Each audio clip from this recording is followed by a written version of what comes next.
where the some very, very famous artists, Alice Barber, Alice Barber Charles Stevens. The name is slipping out of my mind. You know, I apologize if I don't know your name. But Alice Barber Stevens, who had done Little Women, probably the preeminent magazine illustrator of her time.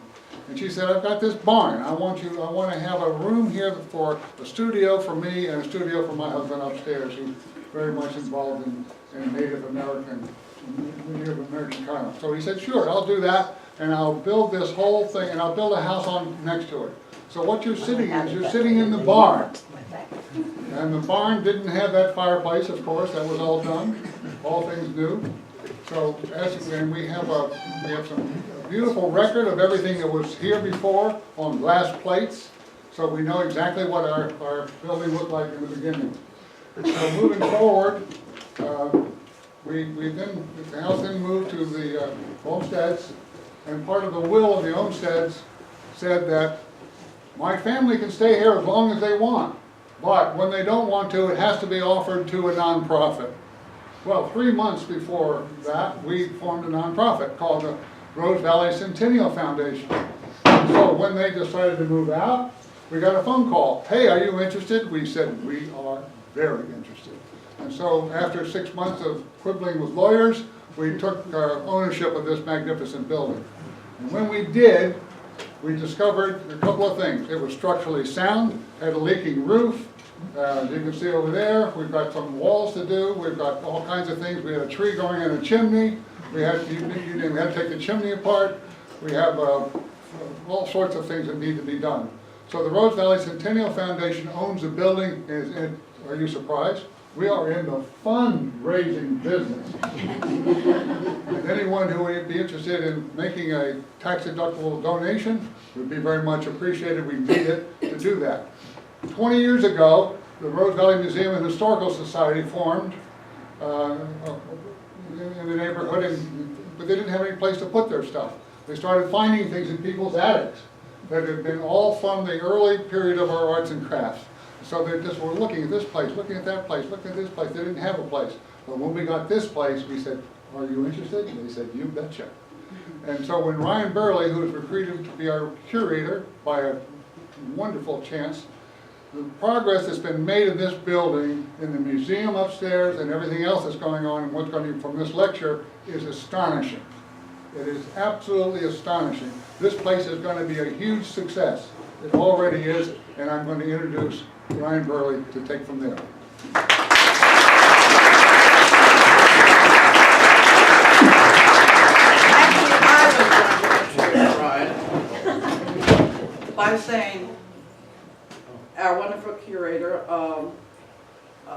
it's known that he cannot help himself. He is wired to collect. And he's wired to wear costumes, and he's not disappointed. I'd also like to say something about trench art, which I'd never heard of before Ryan came up with this lecture day. By the way, this is the 11th day of the 11th month. I'm not sure this is the 11th hour, which may have been metaphorical, but it is the day, 100 years, right? That Armistice wasn't there. Anyway, Ryan, you may come much forward.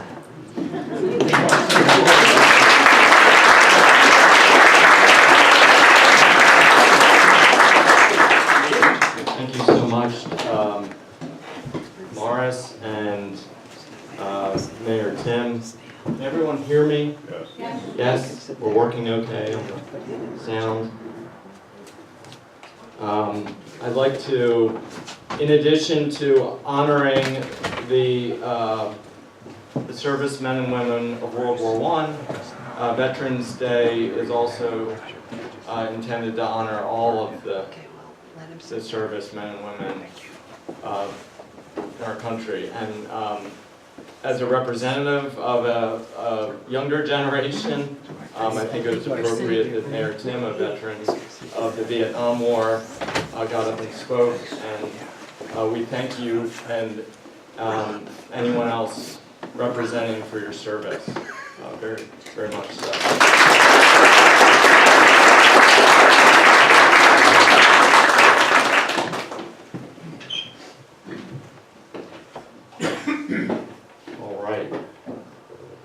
couple of housekeeping notes before we get started.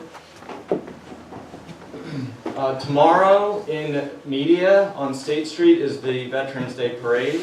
I believe it begins at 11 a.m. And so if you're interested in honoring the event in an official way, it's really quite a thoughtful parade and presentation afterwards. The other thing I'd like to mention is that there's a Delaware County World War I Centennial committee that was formed a few years ago, thanks to some local volunteers. And myself and others as part of that committee have been putting on events like this one for the past 2 or 3 years. And a book is in the works that is going to be published in 2019 or 2020, recording Delaware County contributions to World War I. And over the last 2 years, we've discovered quite a few important contributions. In fact, people in this room who had relatives who fought overseas or did peace work overseas. And these are stories that need to be told and recorded for the ages. And so I would suggest if you have a story or a relative or know something special, that you either contact myself or go onto the Delaware County Commission's website. I think it's worldwar1delco.org or something like that. You will find it, and I can put you in touch with the gentleman who's putting together the book. I think February 2019 is the cutoff for entries, so we don't have a lot of time.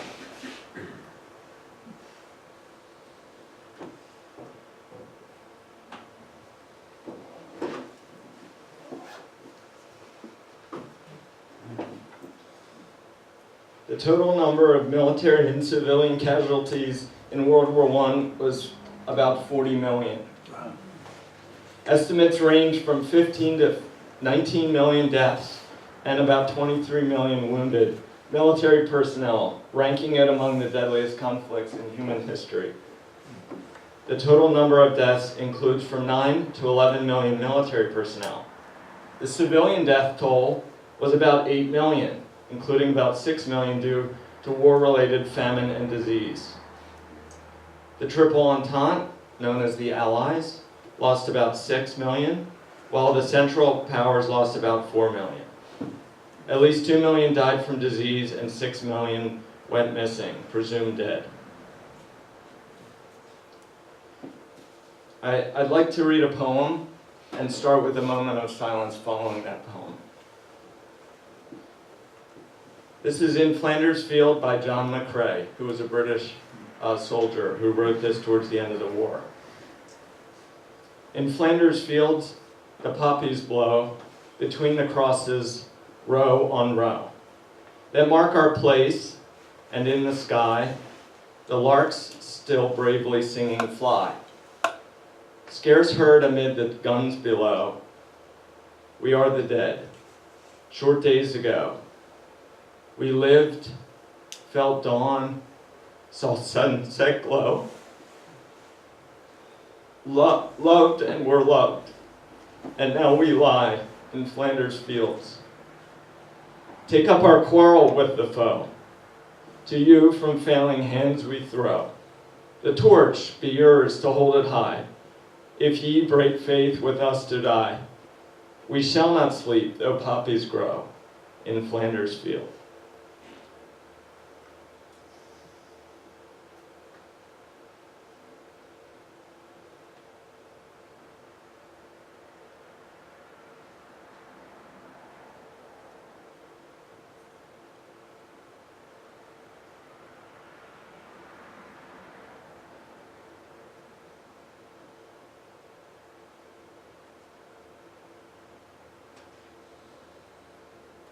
Thank you. This lecture is dedicated to the service men and women of World War I.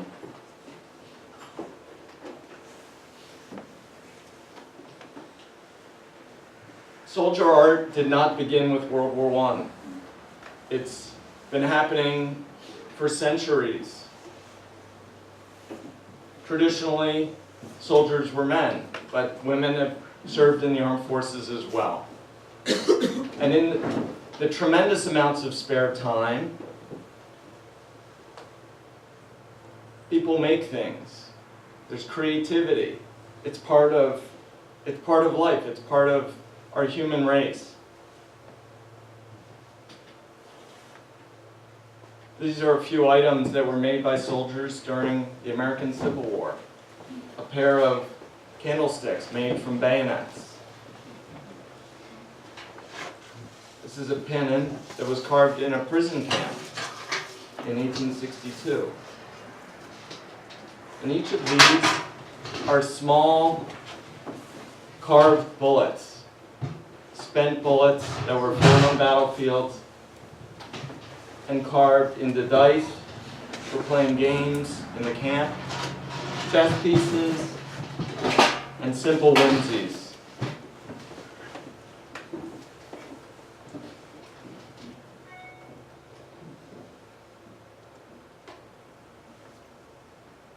We're going to start on the West Coast with an artisan you may have heard of, Dirk van Erp.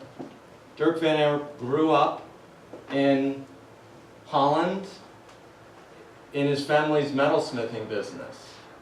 They hammered copper and brass and other articles into teapots, vases, milk cans, anything that you could think of.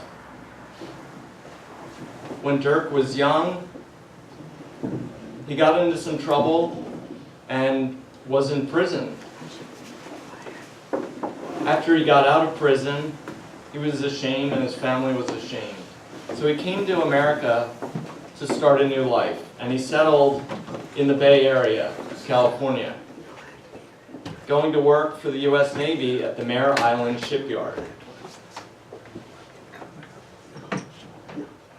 One of the things that Dirk did in his spare time was start hammering shell casings into artworks. Now this is 1902. World War I hasn't happened yet. There are examples of Spanish-American War soldiers hammering shell casings into art, but that conflict was relatively small, and the number of shells fired was relatively small. So this was effectively a new art. Artillery that used brass shell casings did not exist in any great quantity during the Civil War. This is a new material, and thus Dirk saw the potential in the creativity of these shell casings. A lot of them were used for target practice by the Navy out in San Francisco Bay.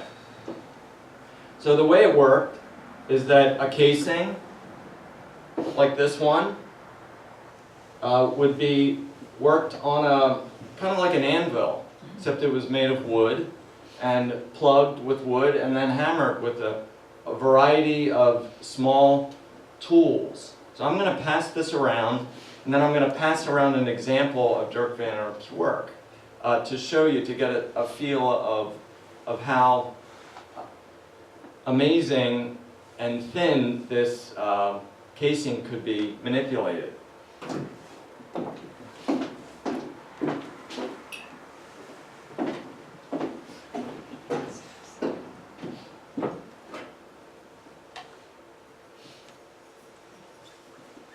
This is a full artillery shell on the left-hand side. The pieces we're going to look at today basically just use the casings. But originally, a shell would have this iron piece inserted into the top, and then the cap, or nose cap, had a timing fuse that detonated the shell, either upon impact or in the air, depending on what the purpose was or the range of artillery. Then, these shell casings were discarded.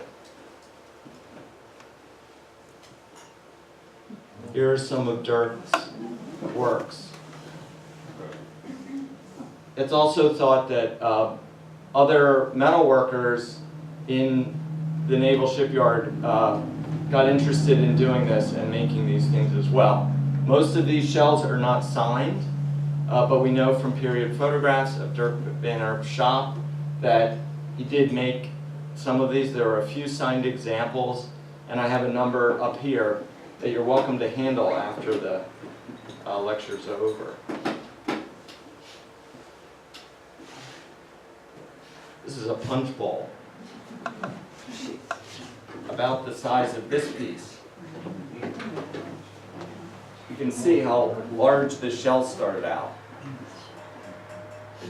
It's thick, probably a ½ inch thick, and would have been quite tall.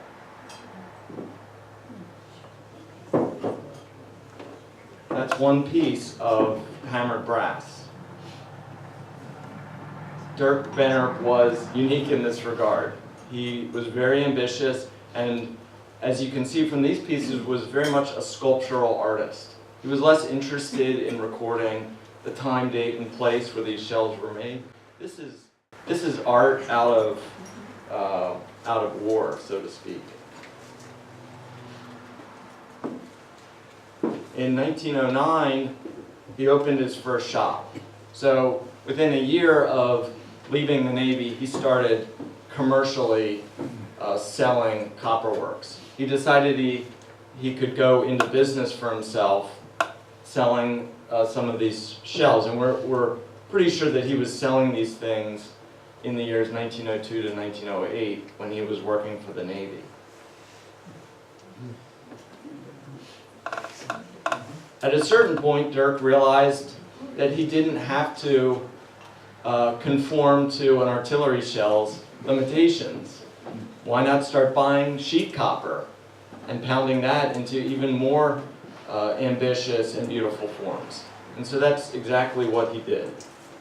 This style in the middle and to the left is called the warty finish. And you can see the difference in the way the metal was controlled, a little bit more organic. This is a piece we have here, and it's quite sculptural. What I realized about this piece yesterday, it's got the warty finish on the bottom, and in the middle it has this kind of diagonal scribed line. I believe it's mimicking these copper bands that would get heated up to hold the artillery shell in place and form a seal. And those bands, when they would explode, were collected for making trench art during World War I because they were pure copper. You would see them being made into bracelets and things like that. So every shell would have had one of those, and I think Dirk kind of liked the idea of incorporating the form into his own decorative piece. And then this just unbelievable hammered top.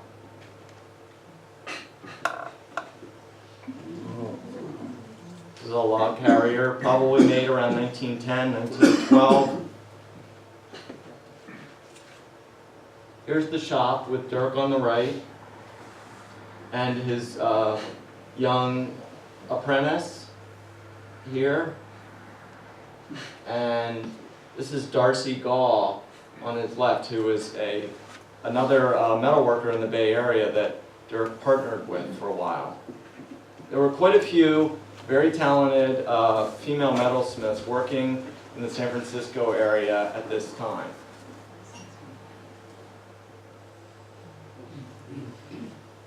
Recognize these?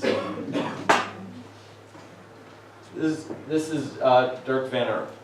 This is an early piece, and this is a later, more refined piece. The work just got bigger and more beautiful. Again, most of these pieces were made before World War I. So the arts and crafts movement is often given the dates of about 1875 to about 1915. And of course that's when Rose Valley was forming and other colonies.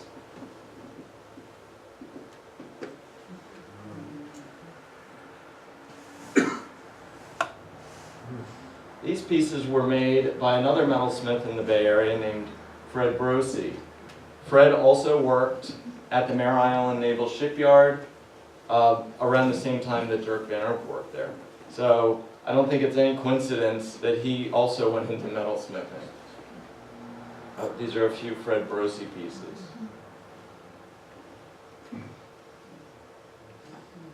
In 1915, really 1914, the world changed.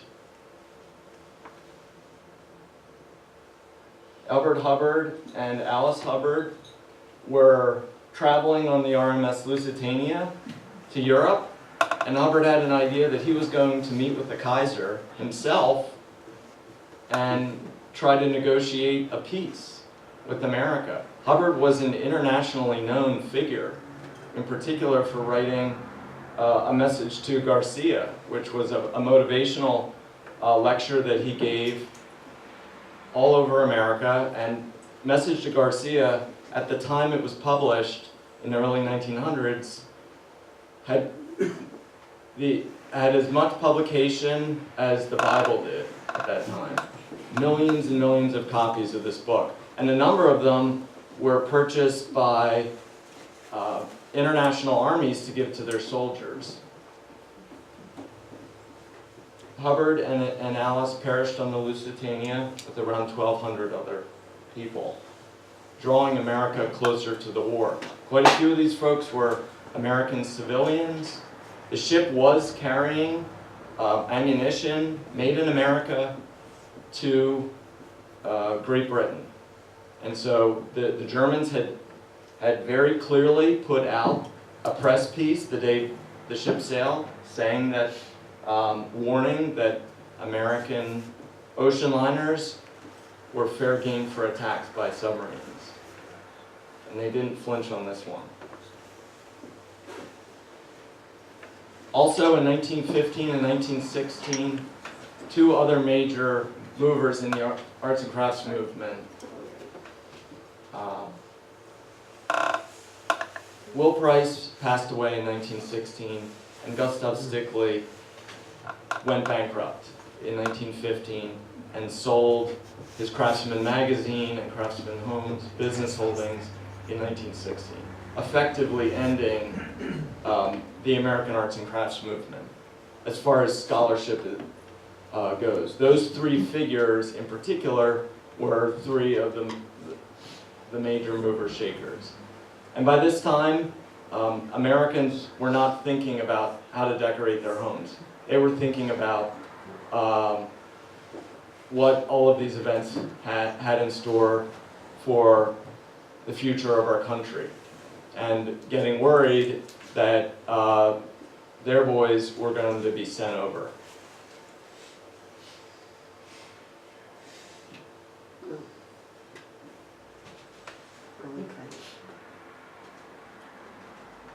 Anyone know what this is? Early Camouflage. Yeah, early.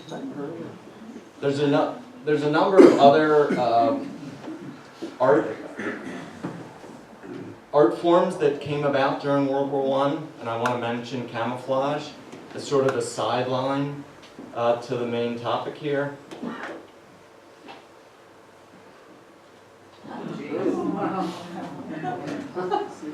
In order to prevent ships like the Lusitania and others from being spotted by German subs, they were painted these dazzle patterns. And many artists in Europe and America were recruited during the war effort to conceive of these patterns, and then the various navies would paint them on the ships, including Pablo Picasso and George Braque.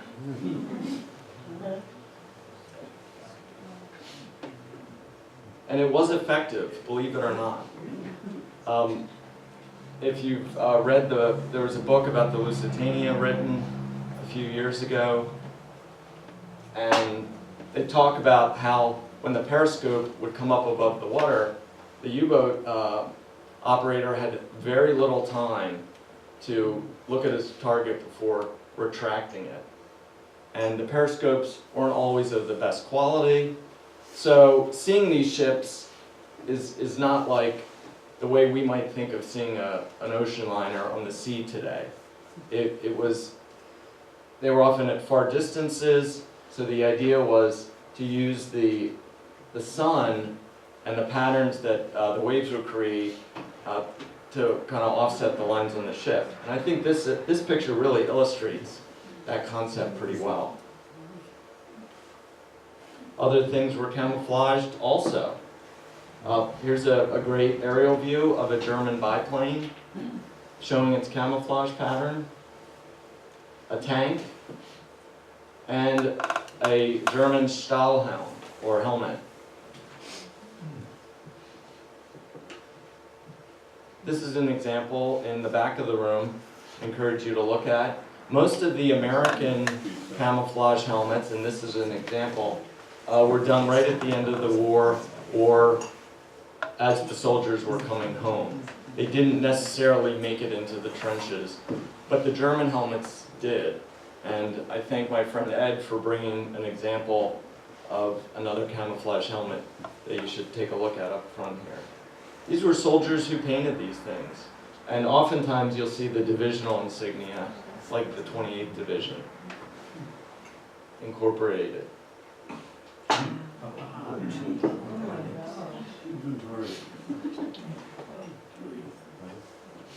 I was trying to figure out this morning how many shells were fired during World War I.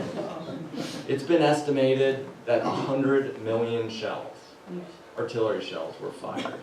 Half of them roughly on the Allied side, and half of them on the Axis side.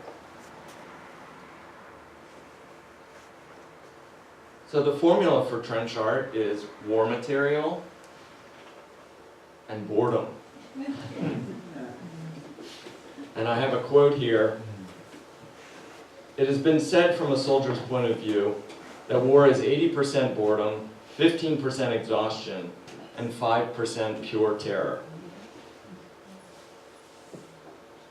A YMCA worker named Mary Lee said it this way: war moves in jerks, jerks which consist in moments of intense excitement punctuated by hours and weeks and months on end of boredom.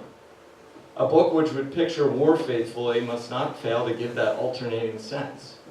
First, that living has become more real, more vivid, and that the whole pace of life has been made suddenly sluggish and dull. 9/10 of war is waiting. A book which eliminates the waiting eliminates 9/10 of what people who go through war live through.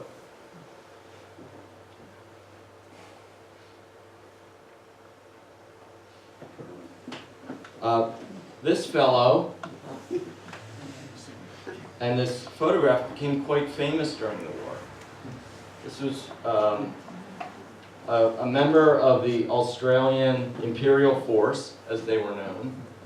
And this fellow collected hundreds of objects from German prisoners and German war dead. And you can see he's wearing a German soft cap, he's got helmets at his feet, all kinds of things.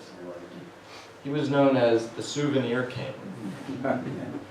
Ended up being fairly highly decorated, but having almost all of his decorations stripped from him because he was alcoholic and truly wild. If you read about this guy, at one point he captured 60 German prisoners in one shot in a rage of bravura. He ended up surviving the war and bringing his collection back to Australia, where it was exhibited after his death. People went hunting other things. It was fairly common to go on rat hunts in the trenches, as these Germans probably show.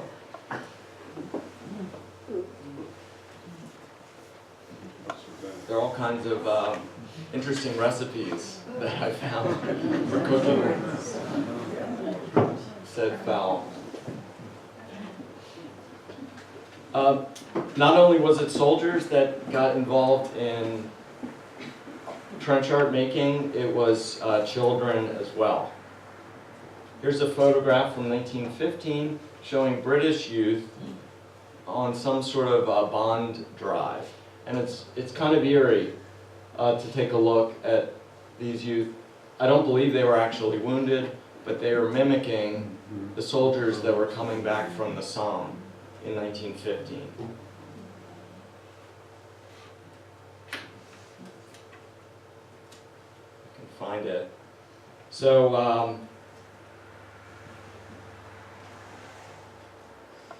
a French magazine called Le Pays de France sponsored a series of trench art contests during the war. Cash prizes were offered and the magazine published illustrations of the winning entries. French school children also made souvenirs to sell to soldiers. In 1917, a book was published, The Michelin Guide to Reims, in case you wanted to tour the battlefields before the war was over. After remaining closed for several weeks, the schools reopened. Until then, the children had been too much in the streets, looking for aluminum fuses of shells, out of which they made rings, or for scraps of stained glass from the broken windows of the Rennes Cathedral. Everyone seems to have gone souvenir crazy. Not only do we bring in all sorts of junk from the post, but we spend every minute here making briquettes, paper knives, aluminum rings, and various doodads from Bosch bullets. And Bosch is a reference to the German soldiers. That's how they were known by the English-speaking allies. I'm amazed these photographs survive. They're just incredible to see how this work was done. A lot of it happened behind the lines when they weren't in an active front. So when the soldiers would go on rest or the unit would be encamped, they would do a lot of this stuff. Hammering metal is loud and gives away your position. So it's hard to know exactly where this stuff was happening, but you can pretty clearly see, like, they're sitting at tables and benches, probably out of the range of snipers. These are French and British troops. Oftentimes, they would fill a shell with like a wooden form and hammer into it, and the form would give it the body that it needed, kind of like an anvil, same concept. Sometimes they filled it with lead that they would melt and then pour into the shell to do a similar thing, and then they would reheat the shell and pour the lead out when the piece was finished.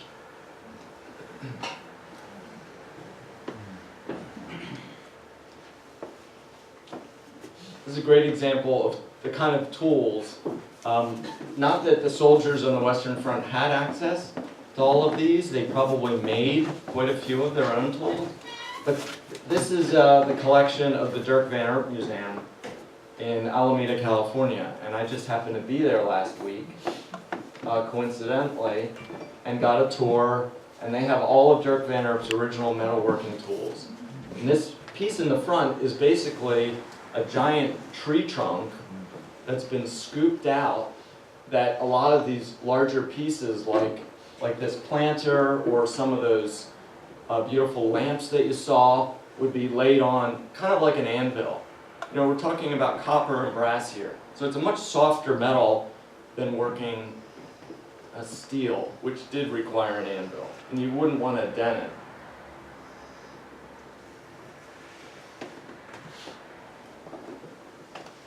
More work. You can see the soldier at the back fashioning some sort of other interesting piece. It wasn't just shell casings.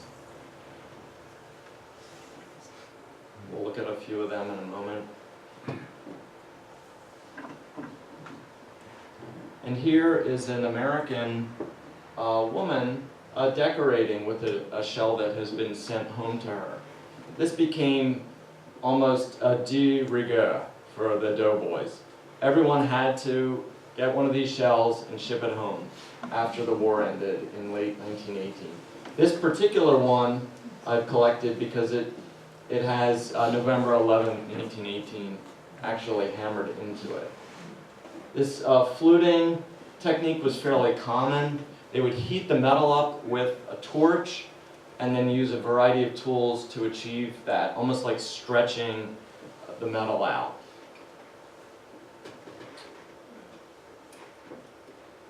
It's a little, it might be considered morbid, using these things in one's home, but that's a matter of personal opinion. British nurse Mabel Jeffrey brought back several war souvenirs, including a flower vase from a shell casing. Her niece, Mrs. Turner, undoubtedly shared the feelings of many families when relatives brought these pieces home. Quote, "Yes, that thing by the fireplace with the flowers on it is really a shell case. It's from the First World War. My Auntie Mabel brought them back from France for her parents. I thought it was an awfully morbid thing. They had enough trouble over there. But they were all pure brass, and some bright soul, as soon as the war was over, saw his chance. I suppose they were lying all over the battlefields. It has the date of 1918 and the name of Soissons, the battlefield. That's where it was found and where she got to bring it back.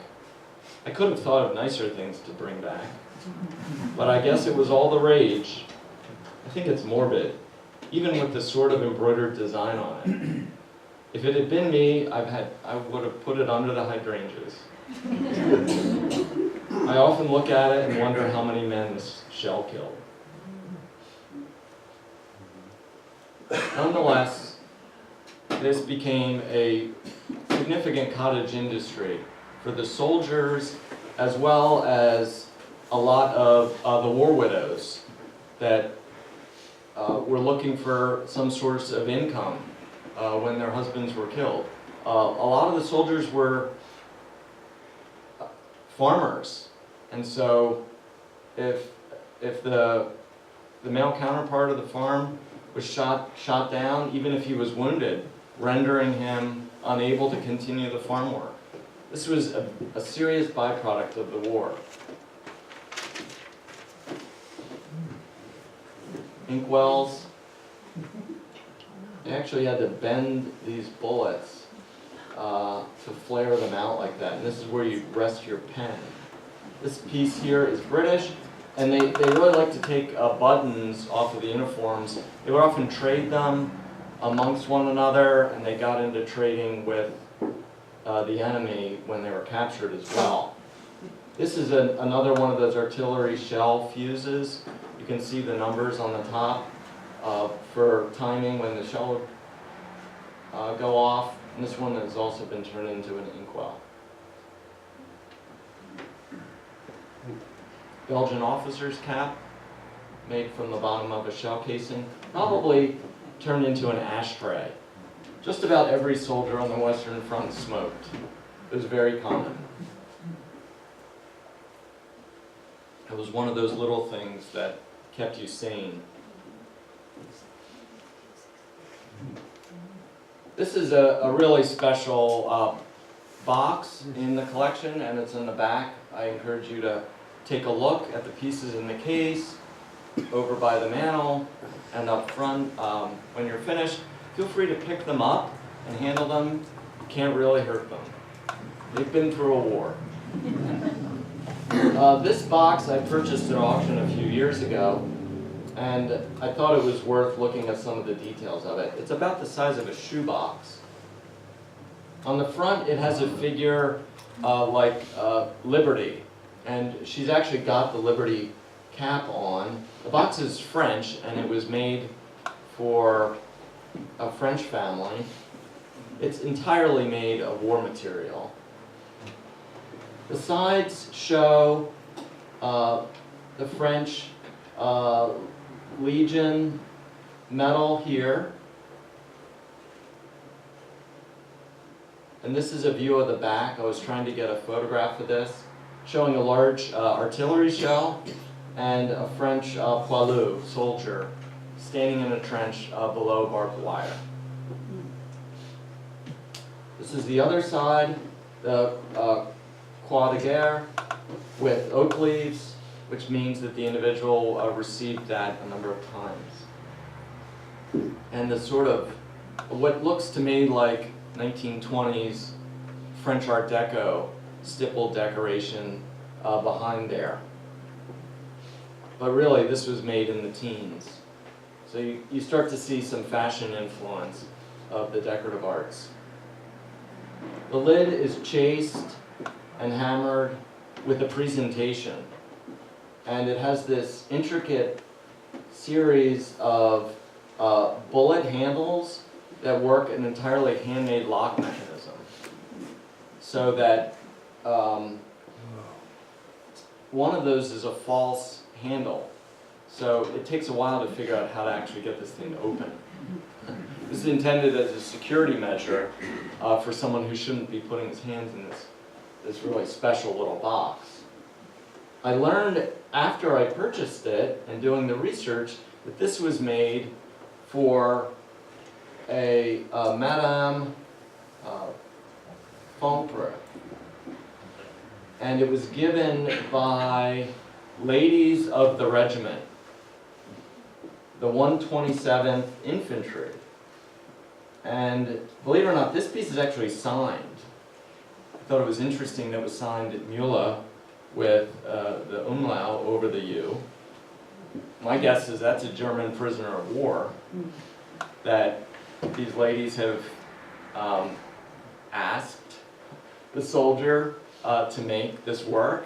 And it's very rare to see a piece of trench art that's signed. This is a kind of an ambitious sort of piece. Amazingly, after I did the research on this, I discovered that it was made for the wife of this man, who became one of the top generals in the French army.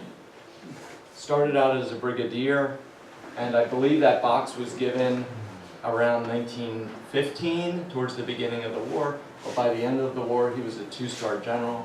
And you can see his French decorations that mirror what was engraved on the box. So these are the kind of personal stories that some of these objects bear today. Other things that were hammered.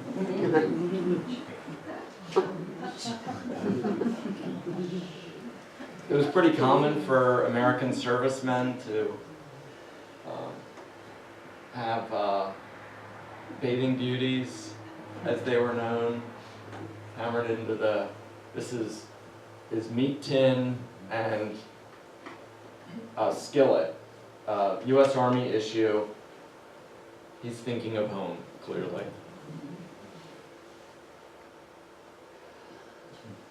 There's another whimsical piece.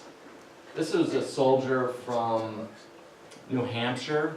It's pretty rare to have photos or other pieces associated with the trench art. Usually you just find the piece of metal, but in this case we actually have the image of this guy and his medals. His name was Connery. And what's sweet are these two little dogs that, she looks like a Parisian lady. That's my take. And a lot of this trench art was done in Paris, or purchased in Paris, by the doughboys, with two little dogs down there. This was a soldier from central Pennsylvania who had the piece presented to his sergeant, which was kind of sweet, and the Dove of Peace. Canteens are fairly rare. It's aluminum, so it's still soft, but it took a very particular kind of chip work with a knife to achieve that texture.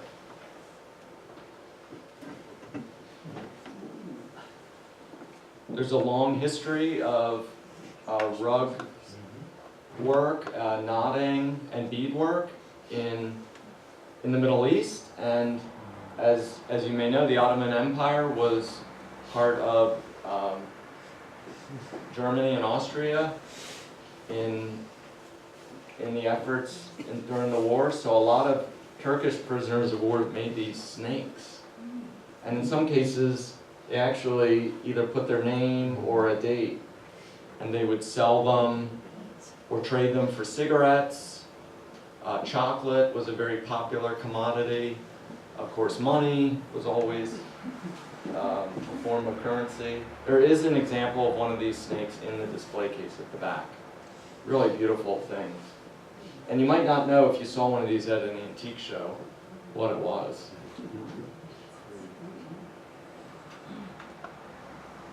This is a piece that I found in Budapest at a flea market. It's interesting because it has like a nickel-plated finish to it. And you'll see that on some of the pieces. These soldiers had a lot of mechanical ability. Many of them worked in industry before the war. Working on farms, you needed to know how to fix agricultural equipment.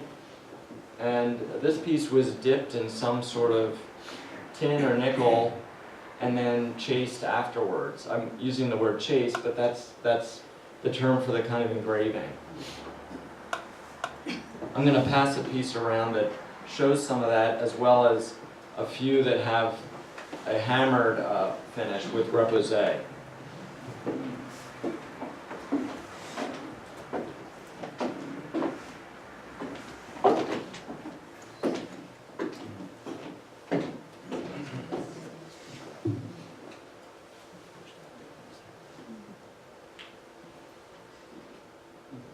This was another form of collecting. Before Americans getting one of these belt buckles that said Gott mir uns, which was the German phrase that was put on the belt buckles. Who knows what that means? Yeah. So these belts were highly coveted by the doughboys, and oftentimes these buttons were either traded for, they were also known as grave diggers' belts, for obvious reasons. And this one is an example that is in the collection here. Does anyone ever remember having their baby shoes bronze? Here's a trench boot, the only one I've ever seen bronze, with the hobnails still on the bottom. You really wonder where that boot saw service. There was no markings, no identification. I assume it was done after the soldier came home, and I found it at a flea market in Berks County. Just another type of object that was brought home, a different sort of art form. That's fun. I wanted to mention this gentleman is General William G. Price, head of the 28th Division, Pennsylvania National Guard. He was from Chester, Pennsylvania. And we have his granddaughter in the front row. And I tell this story to mention Sally, but also to mention this cannon that I learned yesterday as Sally and I were talking about World War I, that her grandfather had this German field gun brought back and planted in a park in Chester, where it stands today. I had no idea of General Price's connection with that field gun. What I did know about it was that a friend of mine, Kurt Sellers, who was a retired Army major from Springfield, PA, he and I, 2 years ago, went over to see that field gun and check it out and took photos of it. Kurt then contacted someone from the state, and they mounted an independent campaign to have the field gun restored. So they had this gun picked up, shipped off to a blasting shop where they took all the old rust off, had it disassembled, and then had it primed and repainted and brought back to its original location in Chester, where it stands today. So that was pretty cool to make that connection, because now we know the other piece. What's the ninth then? Finished work. But that was at their house. And it's one that they moved from their house, so they went to the finish. Wow. Wait on it, obviously.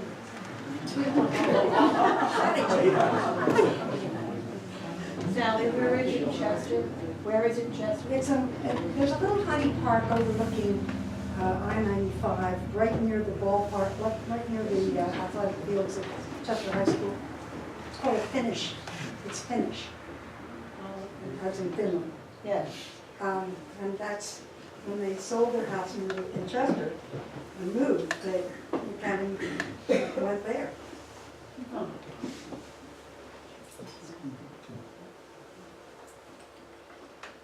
It wasn't just doughboys and men that had trench art made or were making these things.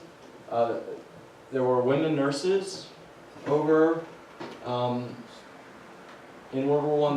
This was made on Christmas, 1918, for a nurse named Levengood, who was from the Reading area. And I researched her when she went over, and you can see at the bottom it's got AEF, which is American Expeditionary Force. This was probably made from the back of a mess kit tin. It's about that size, and that's in one of the cases as well. This is a sailor's work. It wasn't just work done in the trenches, but this incredible piece that looks sort of like a dream catcher. I'm not sure what the name of this form is.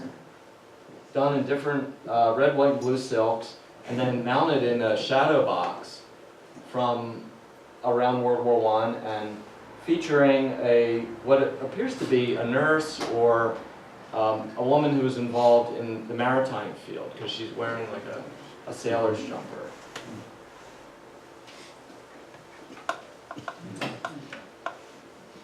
This piece I was really excited to find because of its pictorial content, but for a few years I just thought it was a doughboy with a French maiden kind of having a romantic moment.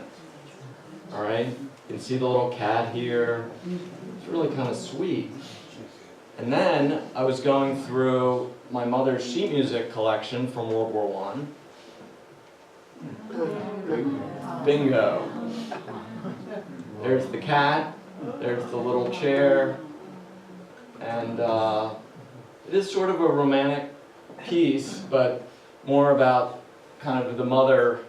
He's bonded with this French woman who's probably put the soldiers up at her farm property, and now he has to leave and go to battle. This is Norman Rockwell, by the way. This is an early Norman Rockwell from about 1918. Here's another piece. By the end of the war, soldiers didn't want to sit around making trench art anymore, and commercial shops evolved because there were these literally millions of soldiers debarking to come back home. And so shops in Reims as well as Paris cropped up, and they look very much like arts and crafts shops. They have their own little mark here, and look at this incredible Art Nouveau flower. They even designed the top of this to curl it around.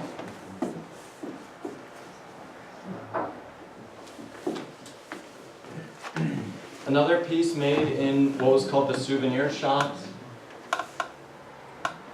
Reims had a number of these shops there because it was a place along the Western Front where doughboys kind of had to stop to see the ruins of the great cathedral. The Germans bombed the cathedral during the war, and between the destruction of the cathedral and the sinking of the Lusitania, the Allies used these things as propaganda against Germany. And here you can see this cartoon. This is corrupt culture. This is how they do it. They destroy, medieval works of art, or so it was thought. And this vase has just an incredibly detailed engraving. I mean, it's like of a quality that a top-notch etcher would would be able to produce. You can see it here.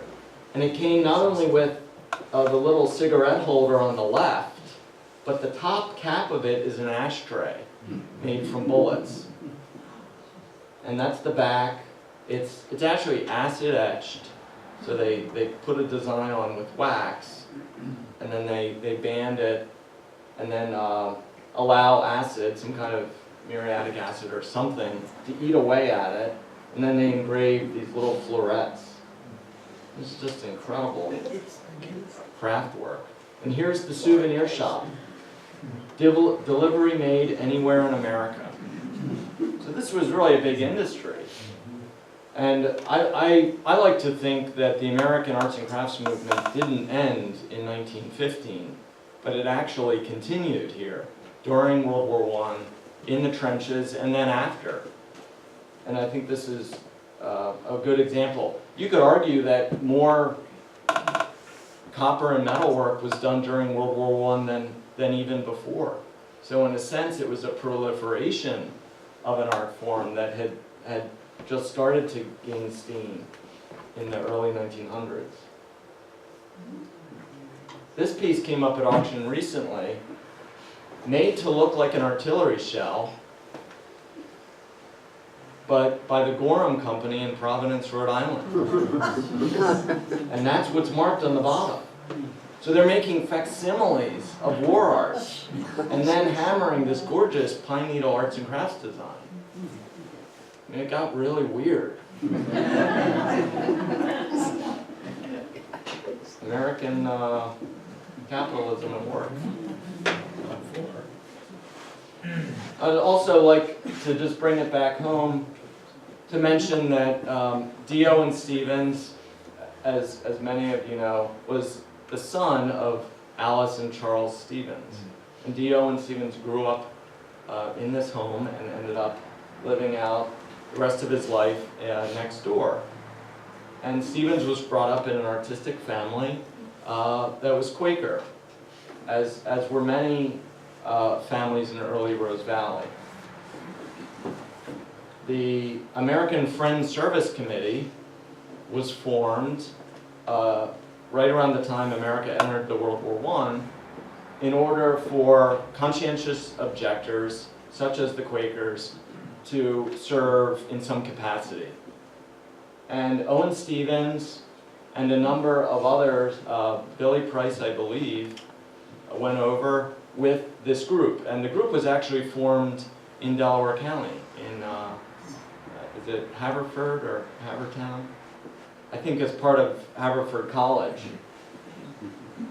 We learned recently that D.O. and Stevens actually wrote a book about his experience there, which he illustrated and with these really sweet little pen and inks, showing the work that the Quakers were doing overseas. They built buildings, they worked on farms, they did housework, helping a lot of the war widows out, and also doing peace work, going into places in Germany and Austria, and sort of helping to smooth out some of the bitter taste that the war had left behind. And in fact, Mildred Olmsted, who would later be part of the Women's League for Peace and Freedom, went over to World War I and helped form that organization just after the war. She, of course, was the second family to live in this house. So there's this continuum, both at Thunderbird Lodge and in Rose Valley, of this peaceful war work. This is a picture of Owen Stevens.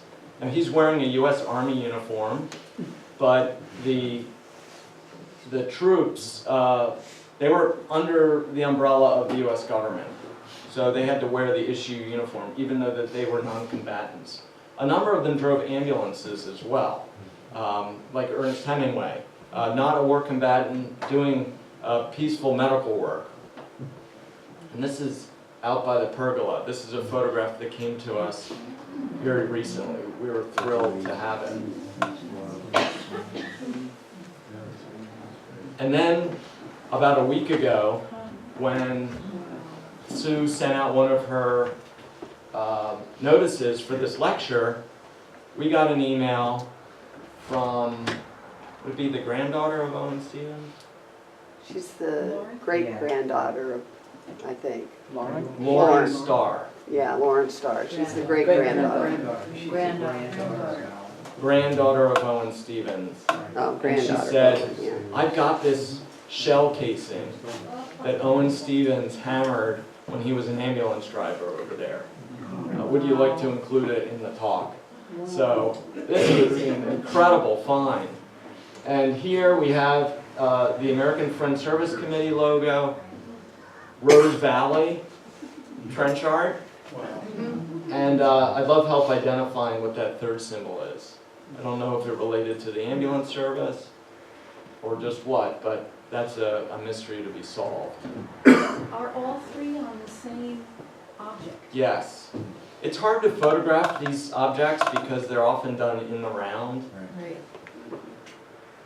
This is probably done from a French 75, which was the most common caliber in artillery during the war. It was a 75 millimeter shell, so the ones that you'll see on the back table are French 75s. Trench art continued after World War I. Here's a mess kit that was done during World War II. Just as much of this stuff was done during World War II. Same conditions, plenty of time, a lot of extra war material.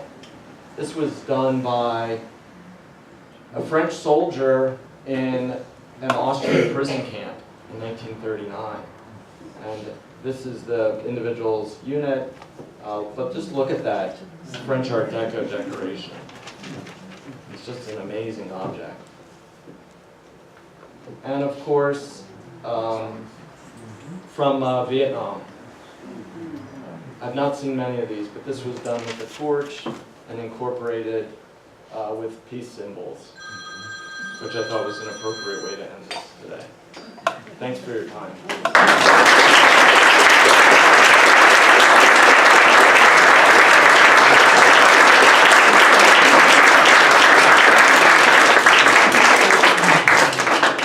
Any questions before we break? Ryan, Yes. the lamps that you showed, that were done by, Venner, was that isinglass in there? Isinglass or mica. Yes. Yeah. Yes. Ed. Tell us about your uniform.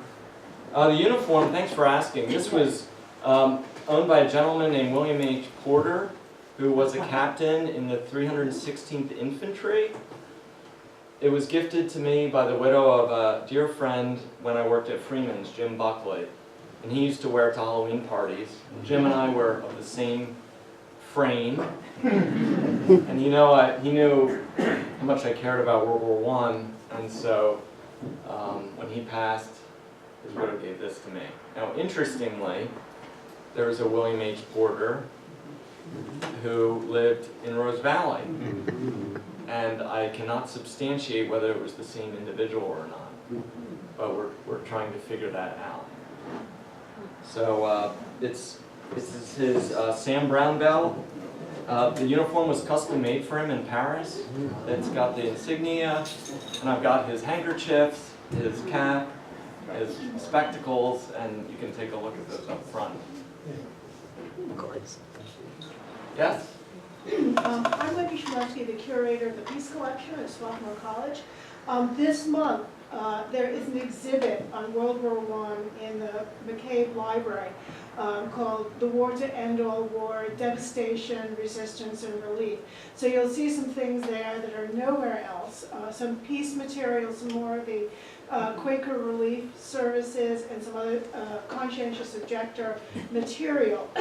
Also, in the rack by the door, there are cards about a online resource that Peace Collections put out of over 700 original documents that have now been digitized from World War I conscientious objectors. So if you want to ask me more about it, the exhibit's there, open every day. The public is invited up till 8 o'clock at night, and it's there until December 2nd. Great, thank you so much, Wendy. And we learned also that the Peace Collection has letters from Billy Price and some of the Rose Valley folks that were sent back home. So that's a subject I think we'd like to talk more about here at Thunderbird Lodge in the future. Yes? So are most of these pieces part of your collection? Yes. Yeah. This is about 25 years of collecting. I'm interested in pieces that have unique artistic merit and pieces that have special human stories. There's a lot of trench art out there. It would be overwhelming to collect all of it. So I've tried to focus and filter out. And so many, I thought it would be good to highlight some of those today so you could get a closer look at them. Yes? Paul Fussell, in his book from 40 years ago about World War I and modern memory, talks about how I guess it must have been the military leaders found that you had to regularly cycle troops in and out of the front lines. And they found that frontline troops could last about 10 days. And then you had to cycle them back to the middle fields, middle line, and then back to the far line. So it was almost like there was a monthly cycle, which has opened up for me an explanation about where and when some of this work could have happened. Very good point. That's absolutely right. So we're going to have a little reception here. We ask